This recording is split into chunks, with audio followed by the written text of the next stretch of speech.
মানুষের শিক্ষা হওয়া উচিত মস্তিষ্কের বিকাশের জন্য, যাতে সে নৈতিকতা ও যৌক্তিকতা অনুযায়ী কাজ করতে পারে। সুপ্রিয় শিক্ষার্থীবৃন্দ এবং সম্মানিত অভিভাবক মণ্ডলী, আসসালামু আলাইকুম। এমনই একটি শিক্ষা প্রতিষ্ঠান নিয়ে আজকে কথা বলবো। রাজারহাটের প্রাণকেন্দ্রে অবস্থিত রাজারহাট রেসিডেন্সিয়াল স্কুলের কথা। এই শিক্ষা প্রতিষ্ঠানে শিক্ষার্থীদের শিক্ষাদানের পাশাপাশি এখানে আরও শিক্ষা দেওয়া হয় নৈতিকতা এবং সামাজিকতার।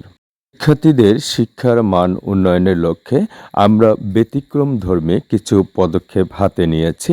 তারই ধারাবাহিকতায় আমাদের এখানে থাকছে মাসিক মূল্যায়ন পরীক্ষা সহ সাপ্তাহিক ক্লাস টেস্ট।